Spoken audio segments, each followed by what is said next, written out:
It's another wonderful evening to be working in the bus, and so that's what we're doing.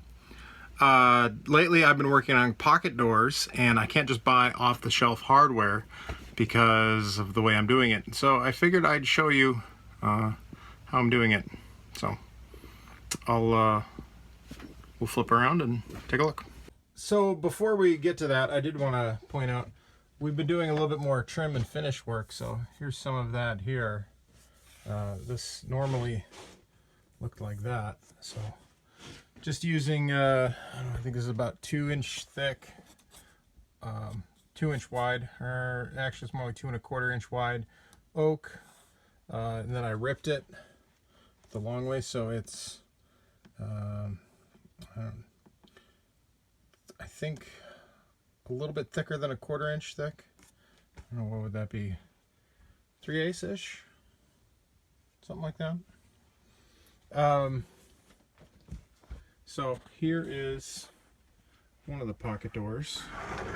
It might fall off. Yeah, there it goes. It's starting to fall off because I don't have the back piece on. I was just kind of trying to lube it up a little bit because I'm hoping to button it up and not have to touch it again. But here, let's take a look and see what the pocket door kind of looks like when it's closed. Well, you know, we'll dig into that more. So this is how I've made my own drawer slides. I have a 1x3, or not 1x3, 3/8, I think 2-inch thick piece going this way, or 2 inches tall, 3/8 inch thick. Then the same nailed and glued to the back side here, and I let it dry for a good day. Then I have some 3/8 inch thick pine to act as the runner. And so that's the track. That seems to work pretty well. That's pretty dark in here, so it's tough to see. All right, so then this is how I did the my own hangers or hardware, whatever you want to call it. Just using skateboard wheels or bearings. Then I'm using some aluminum that I cut with my table saw to about 1 inch thick. Then I bent it on a vise. It was super easy to make that 90-degree bend. It's not hard at all. Actually, I have one more set to make because I screwed up. And by screwed up, I mean I lost it. I was supposed to have 3 sets. I'm down to 2 sets, so I need to make another one. So we'll do that here a little later. And then the back side here is, I actually ground that flush. So, and then that screws into it. And there's a couple of washers on the back side of here just to offset it a little bit. And that's it. And then this board here,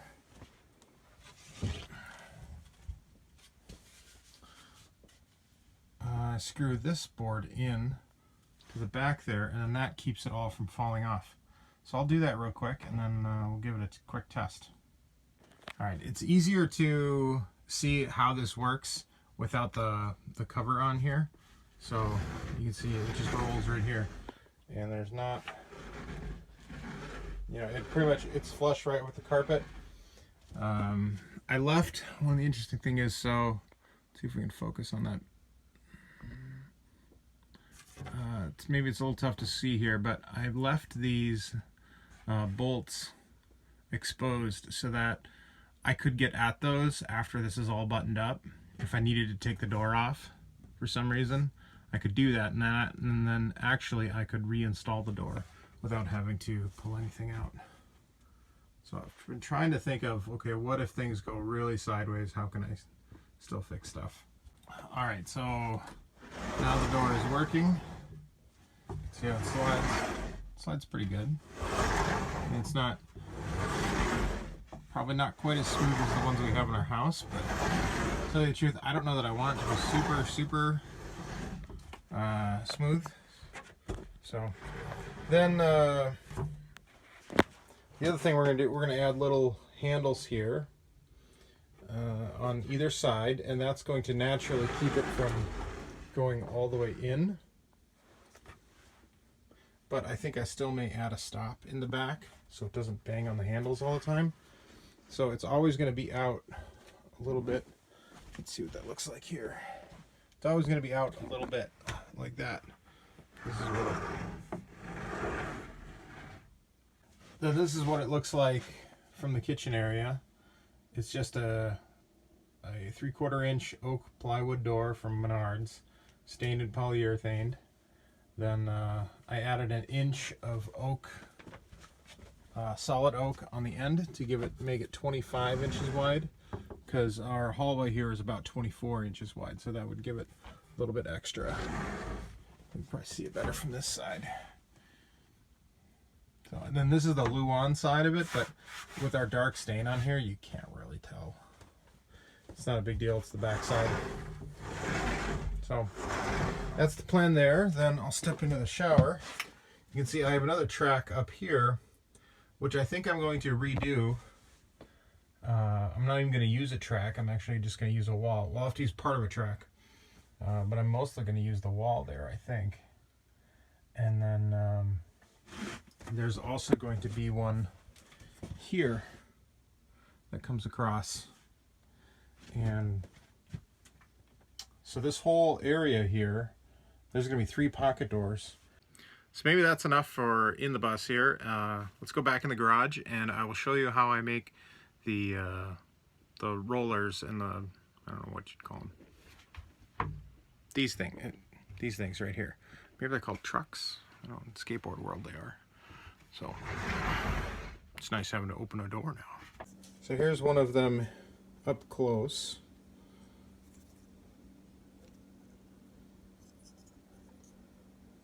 I should probably figure out how long of pieces I need to cut. Yeah,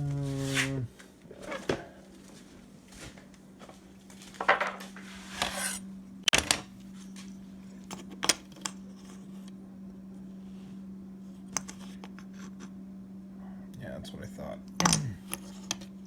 They are 2 3/4. Just so happens I have some 1-inch aluminum already cut. You can do this on a table saw real easy. And see that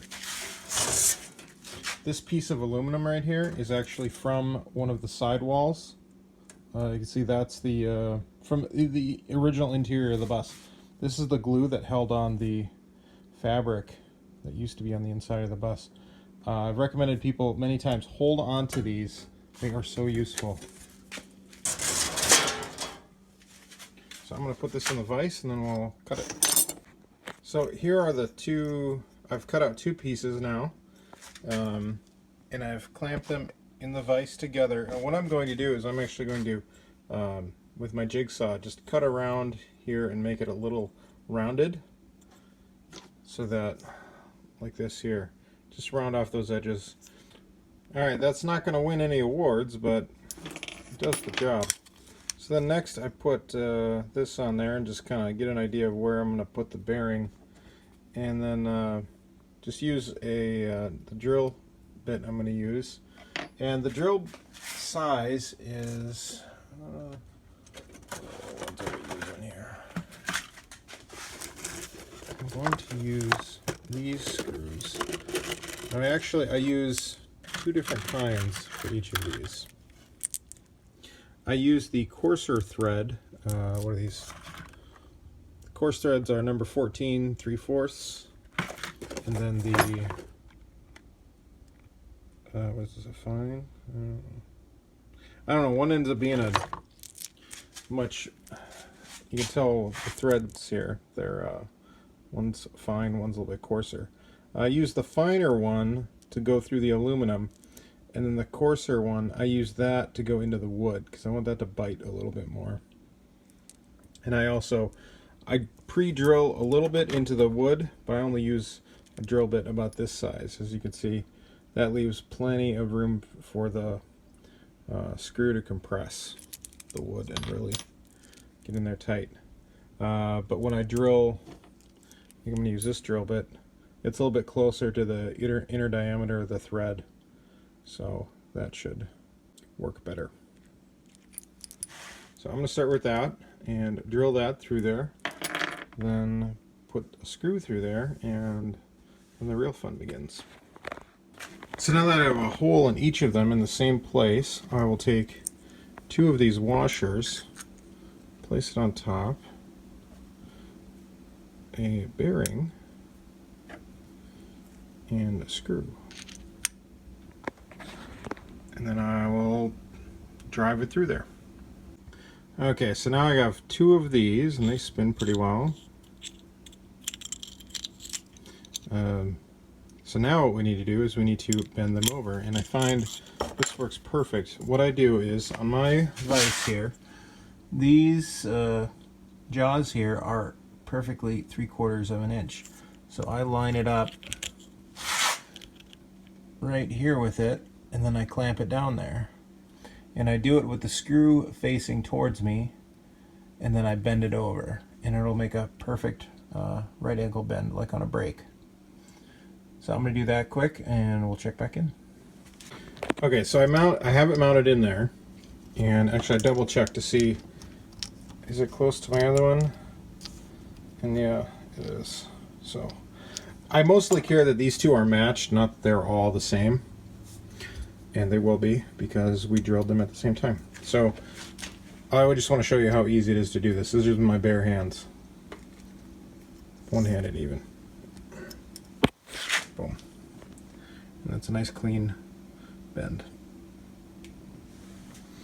And then what I do is I'm going to come with a angle grinder, and I'm going to grind that flush. Alright, so these are the 2 trucks, cars, whatever you want to call them, that the doors ride on. The only thing I have yet to do is drill a hole, and I'm not terribly scientific about it, but pretty much what I do is I'll just take it to another bench over here. You can see this is where I did it before, and I'll just put it right on here and then drill into the center of it and call it good. And there we have it. Really in about the span of about 10 minutes I made these. Now I will say it took me about 2 hours of putzing around in here to figure out exactly how I was going to do this. But as far as cost on these go, I buy these bearings on Amazon for, I think they ended up being about 50 cents a bearing. So that means for each set of these is, I mean, the aluminum is free. These bolts, they're good just to have around. I don't know. I want to say one of these is in the $3 to $5 range, but like I said, they're good to have around. Total cost on these is, probably $1 or $2.